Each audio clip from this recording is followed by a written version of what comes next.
life inspired by poetry. Let's give it some lip. Ta-da. Well, welcome back, everyone, to another Life Inspired by Poetry podcast. I'm Ginna, and I'm here with TB. How you doing? I am doing well. So we've been away for a while. You would not have missed it because the poems are scheduled, but I am in need of some oxygen. So yes. That's what it's going to be about. Yes, I know. It, like the end of year can really get chaotic, and so it's nice to take a break and just to be able to absorb and digest some poems. And sometimes those poems don't have to be very long. No. And I just think we want to re-energize people. Like, I don't know, it's like fuel for me. So we want to re-energize people and probably, talk about the context in which a lot of these poems take place. It might be not so dissimilar to the experiences we're having today. That's right. The human experience is quite consistent. Correct. And you'll find that it just seems to be the same one over and over again. Yep, with just different circumstances around.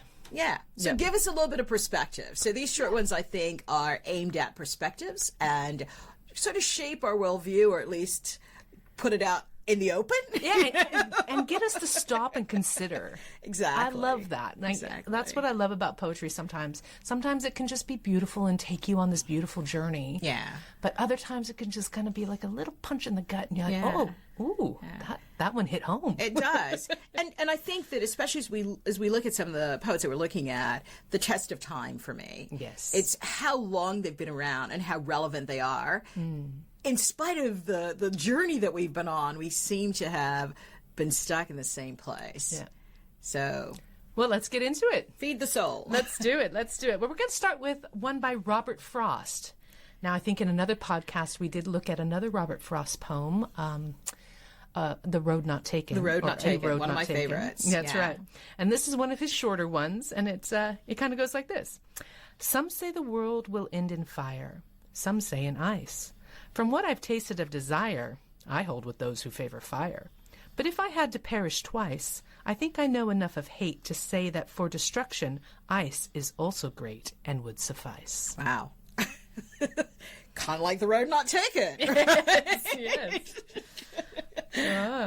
Wow. So the first thing I'll say, isn't it funny, a guy called Robert Frost talks about fire and ice. There you go. So that's my first observation. Yep. What a play on words.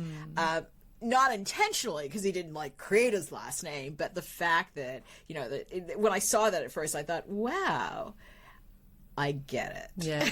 Yeah, I know. I get it. And I love how he is using this kind of binary between fire and ice to also look at that split between desire and hate. And how those two things have a certain impact on a person's life. Yeah. Desire can be any kind of passion. It really does fire you up. Yeah. We say that, don't we? Yeah. We say, oh man, they were really fired up when they talked about this. And ice, cools you down. And hate is that thing that just kind of freezes you. Yeah. And until you get past that, you can't find that fire again. Yeah. And I'm gonna throw you in a different direction when I read this. So I'm a political scientist. So for me, I saw the political discourse in front of me. Of course. Right? How we're energized by one thing in the flames and we're so dug into that, right? And the other is, as you say, very binary. It's a zero-sum kind of equation, but in the end, pragmatism rules, right? So I don't know if that's what he intended, but when I looked at that, I thought, wow, does that not reflect our political discourse at the moment, where we are so binary in our choices that, and probably coming back to, well, let's be pragmatic about it. Either one will work. That's very interesting. I like that idea. And actually, if you see it that way, you can almost go, people who hold so fast to a certain conviction, right? Yeah. They're fired up about one conviction. Yeah. Hate people that don't have that same conviction. Yeah. But yet. But both are destructive. But yet. I keep coming back to it, but yet. Either one of those things could be right. And it comes back to a conversation I'm having with a colleague of mine at the moment. Two things can be true at the same time, right? Two truths can live at the same time. Yeah. So I saw in that a validation of true truth can be, because either one will be, they can both work, Yeah. but it's that for me to be right and for me to be passionate and my desires to hold true, then yours must be destructive, right? So, so the other side looks at the other side and say, and we're both doing the same thing. you're going to destroy the world. Yeah, we're both doing the same thing. We're both doing the same thing. And we need to come back to the middle and go, well, maybe either of these things could work. Maybe not in its original version, but we've got to just think about it different. What's a complementary thing here? Yeah, interesting. Now, a little bit more about Robert Frost, an American poet, born in San Francisco. He's a California boy. And he's liberal. I understand it. Yes. He was born in 1874 and lived to 1963. Can you imagine the changes that he saw in his life? Absolutely. That's phenomenal. That's a lot of changes. He's been through 2 wars, right? Yep. Think of all the things, the Depression. That's right. Think of all the things that he would have experienced in his life. Oh, and all of the civil rights. All of that. Everything. All of that. It's amazing. His poetry usually is about the rural life, kind of the everyday interactions. And he tries to keep it real. And I think that when you've talked about that idea, realistic pragmatism, he kind of mentions the idealism, but then always brings it back to, reality is. Yeah. And if you draw back, on, the road not taken. That was it. Right? You can see that flavor in the way that he views the world, that maybe it's not in those absolutes. That's right. Yeah. And with Road Not Taken, same with this one, it's the choice that you make. That makes the difference. That makes the difference. It's not the road. It's not the road. It's absolutely not the road. It's the fact that you made a choice. Yeah. And I found, the title Fire and Ice and why he used that, right? 2 powerful forces. Everyone can identify with. That's right. Everyone can identify with. And that's what his poetry was inclusive. It was for everyone. If I were a climate change activist, I would use to go, do you want to be in flames or do you want to... exactly. Which of these choices? So when I looked at that in terms of the discourse in our society, I just thought, why are people not referring to Frost more often? Why isn't this part of the campaign to give us sort of the wisdom that we need in how we look at these issues and test of time, right? He's lived through some of these things. He's lived through some of the most disastrous things that have happened in our societies. And yet he has found this middle ground to, what choice are you going to make? That's right. Yeah. Very tempered. Yeah. Some of those greatest, not greatest in a good way, but the greatest moments of man's inhumanity to each other. Yeah. Yeah. In the poem itself, I love the simplicity of the language as well, and the fact that there's only 3 rhymes. Yeah. You have the ire and fire, desire and fire. You have the ice and twice, and then you have hate and great. Yeah. Yeah. So he's able to do that. So simple, the rhythm and rhyme is just great. It's easy to get into. Conversational. I just feel it. His writing is like music to me. It's almost lyrical, right? It is, but it is at the same time, it's almost like he's just pondering something. Some say the world will end in fire. Some say ice. And from maybe what I've that's tasted. the way it's intended to be read. That's right. From what I've tasted. And my favorite line is, but if it had to, if perish twice. So even with the enormity of that could be so, that's a really big statement, right? To perish, not once, but twice. Yeah. And yet, I think I know enough of hate, right? So I think I know what that could lead to say that for destruction eyes is also great.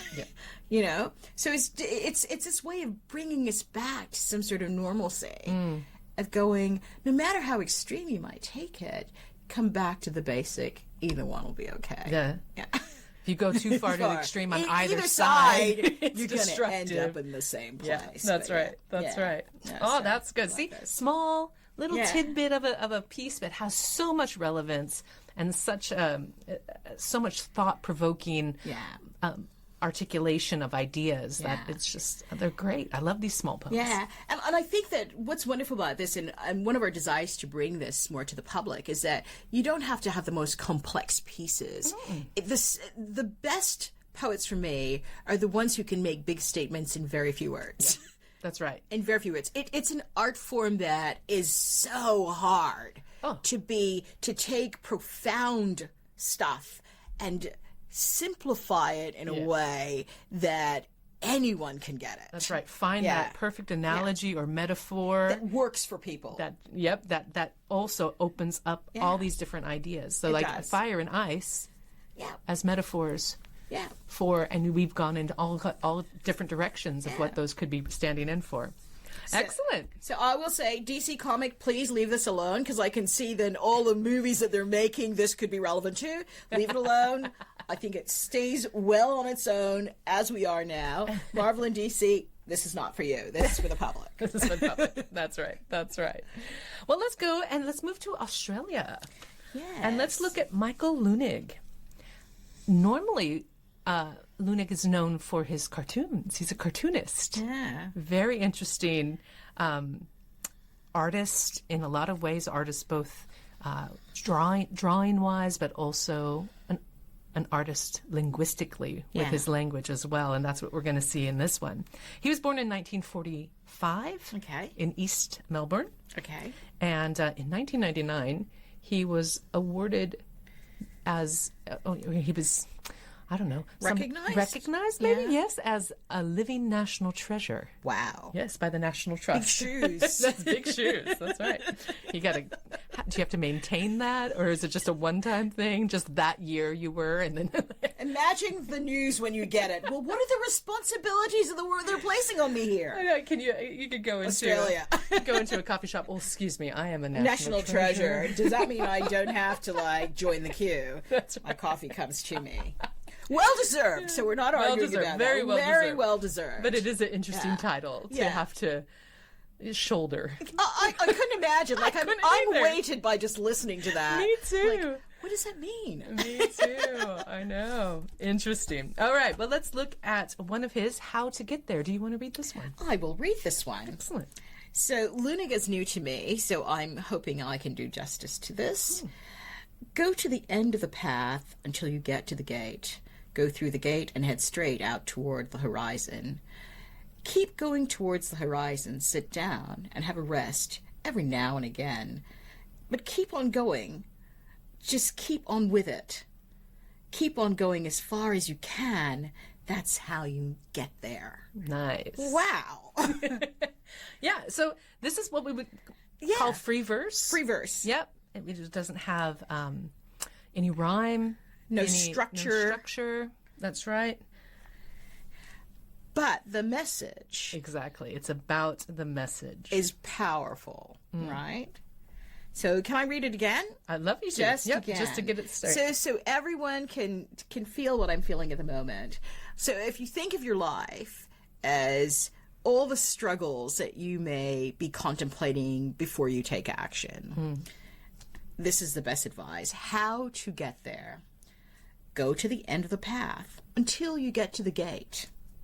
Go through the gate and head straight out toward the horizon. Keep going toward the horizon. Sit down and have a rest every now and again.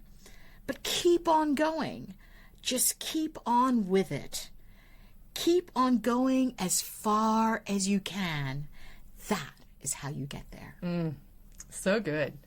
4 times to tell us to keep. Just keep on going. Keep on going. Keep going. And take a break, right? Take a break when you need Take a to. break when you need to. That's the line that I think I Not have the give most up, trouble right? with. Because it didn't say just stop when you didn't get there.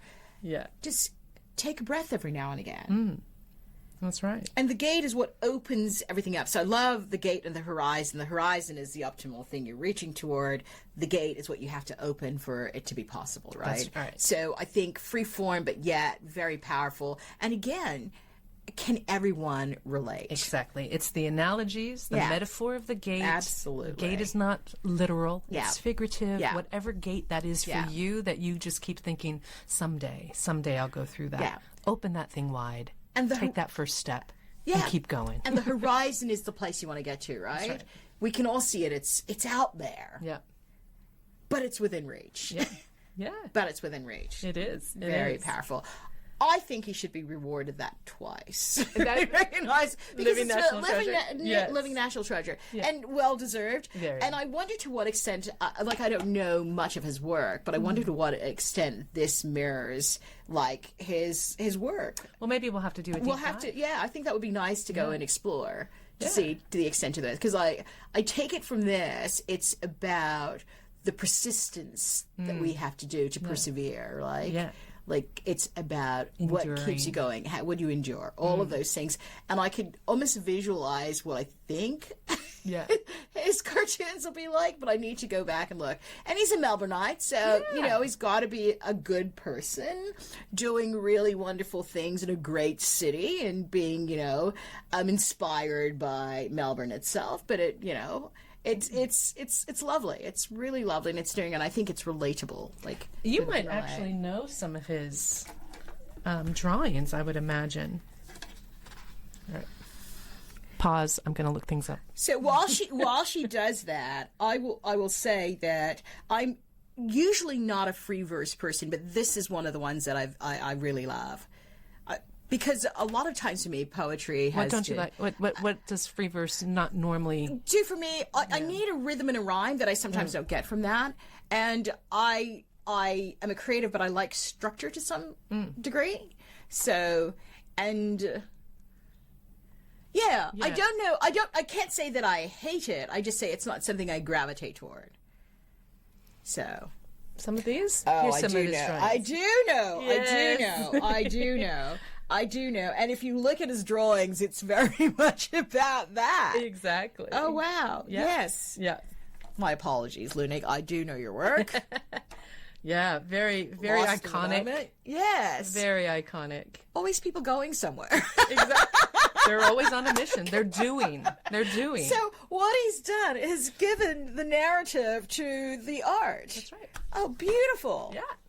Double check mark. Double check mark. So I grew up with poetry being lyrical to some sense, and so Same. so that is what I'm most comfortable with. So I wouldn't go out and necessarily look for things that are not that, but it just shows me that I maybe need to broaden my horizons a bit because I really like this piece, and I think that on my Christmas cards this year, I'm actually going to send that message out to everyone. Hey, good. I think I'm going to send that message out to everyone because I think it's Yay. really powerful. You found your Christmas poem. I found my Christmas Christmas, poem. New Year's. Yeah, I don't have to write one, so I found it. So That's thank you, good. Michael. Thank you, Michael. Awesome. Well, let's keep going with some smaller but poignant poems. And we're going to look at this one from Anais Nin, and it's Risk. So I'll go ahead and read it, then we'll talk about what we think and feel and who she is. And then the day came when the risk to remain tight in a bud was more painful than the risk it took to blossom.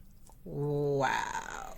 That's one sentence, but it's broken down into 8 lines.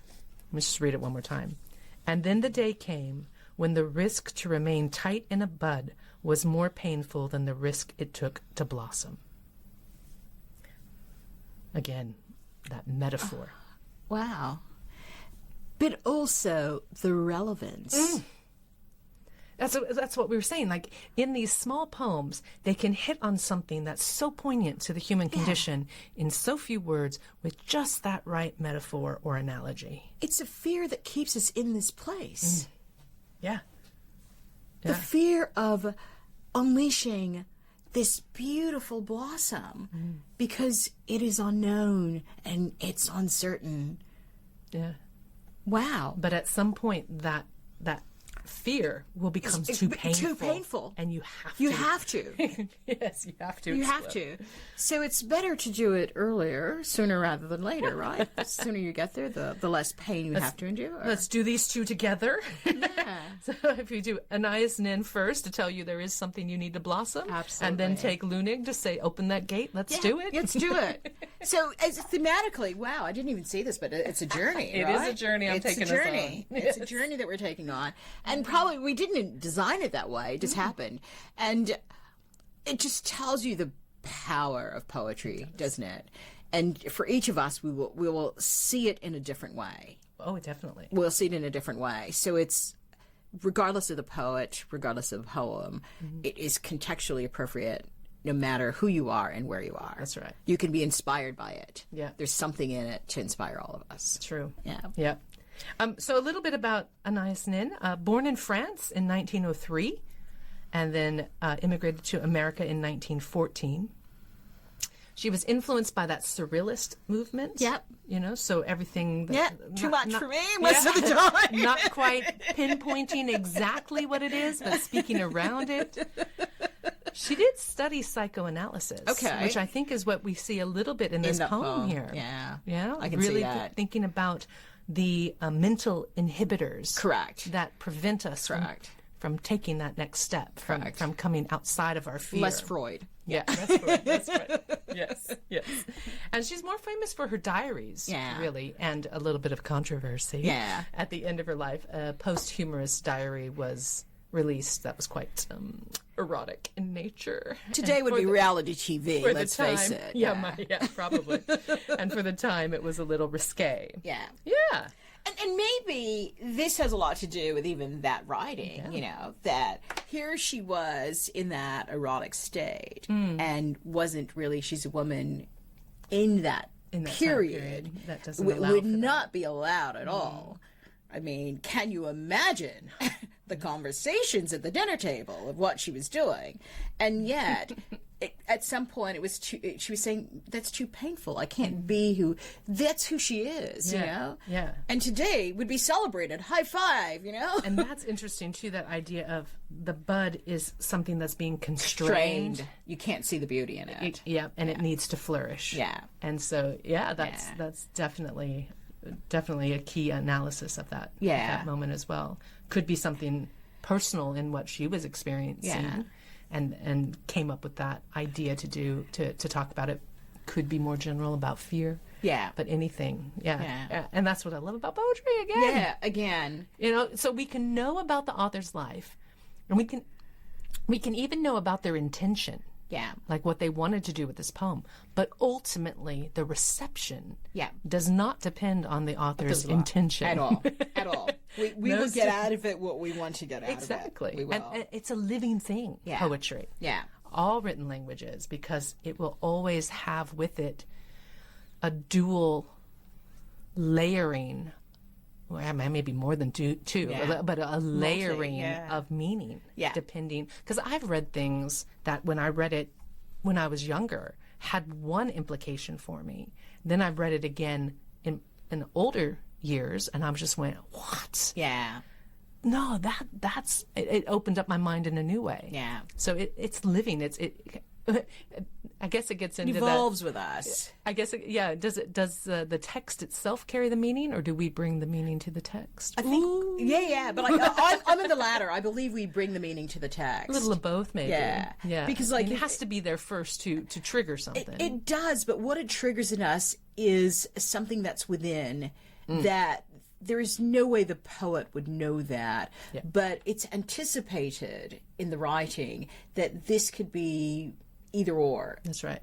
Or the multitude of things that can come together in this. And I think, you know, if you know someone who's not living their authentic self, wouldn't this be a great gift to say, you know, at some point it's going to be too painful for you. That's right. You need to be what you were intended, you know? Because oftentimes I think we have to be so guarded, as I am assuming, based on the little history I know of her, that she's a bit guarded. At that time, would that be okay? Absolutely not. But she has, this is for me, it's less risk than it is authenticity, right? I think that's it. Yeah. Yeah, that blossom is your authenticity. The bud is what you are. Yeah. But imagine back then talking about authenticity, people wouldn't have a clue what you're talking about. But in today's you know, contemporary thinking, we're thinking, be who you are. It's okay to be who you are. That's right. And you don't have to be like everyone else. Yeah. So deep. Yeah. So deep. So profound. Yes. But not all short poems have to be. No.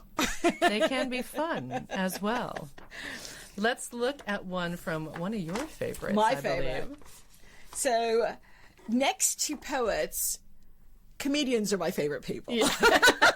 So if you know that, for me, wit is a thing that lightens everything. Just, I can't explain to you, but I can sit and just laugh for hours, and it takes away all the pressures of having to be right about everything. So Ogden Nash, I grew up with Ogden Nash as a very, very, very special person to me. I would look at his poems whenever I just wanted to just like take the shroud off, you know? So, a word to husbands. Here we go. To keep your marriage brimming with love in the loving cup. Whenever you're wrong, admit it. Whenever you're right, shut up. Oh, that's classic. Oh. And what is so funny about this to me is that he's saying shut up to the guy, not the woman, That's right? But I get it. This I is get a word it. to It's husbands. husbands. It's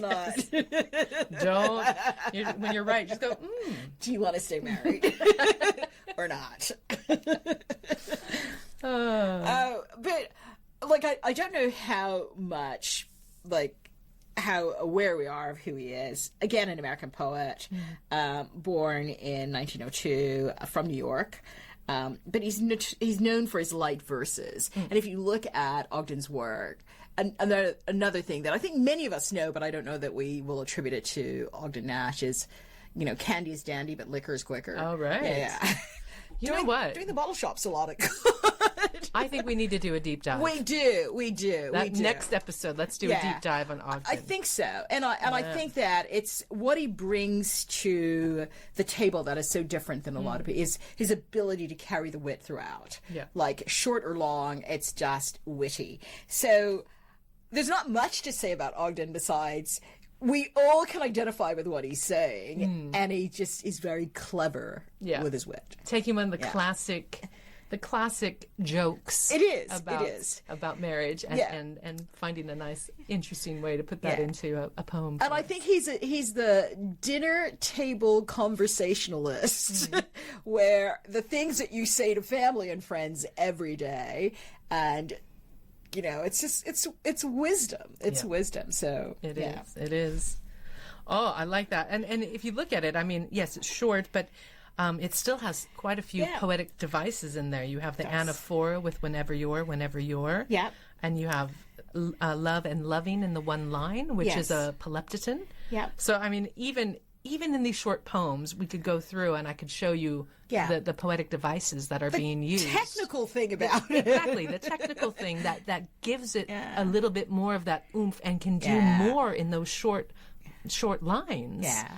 The shortness of the poem itself than even some longer ones that might not have these. And for non-writers, for non-poets, they would not truly appreciate how difficult this is. That's right. Yeah.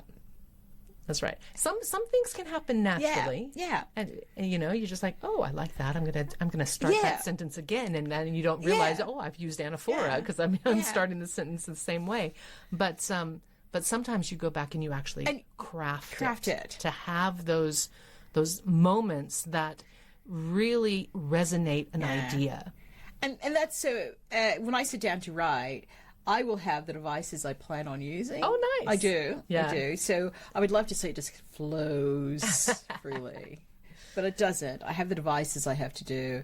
I'll write a draft, and then I'll start ensuring that the devices are working within. Yeah, nice. Yeah. I don't have the devices, but I have connotations of words, and I have colors and images. It's almost like I create like a palette. Okay. Like a painter has a palette, but I have a palette of words. Okay. And I've got my idea, and then each line brings me to how I want to weave those ideas into it. And then sometimes those devices make sense. I'm like, ooh, I've done that. Oh, I'll do that again, and that will.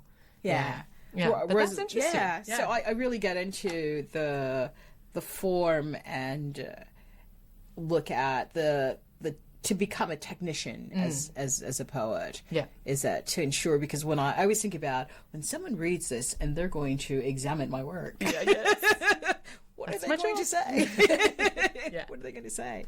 Well, I think I can easily get lost. Yeah. And my focus can go awry, which Yeah. is I think why I focus on the words. Okay, what am I trying to explore?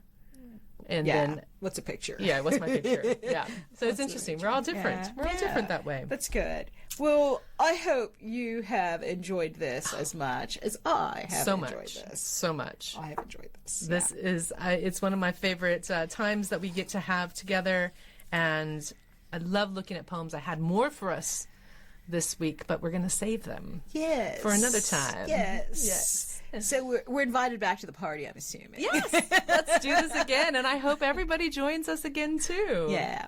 We really appreciate you listening. Thank you so much.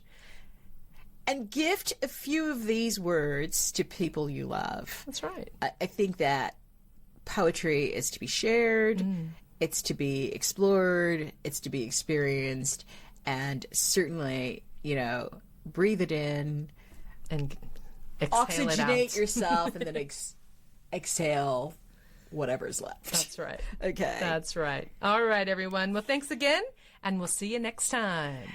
Thanks again, everyone.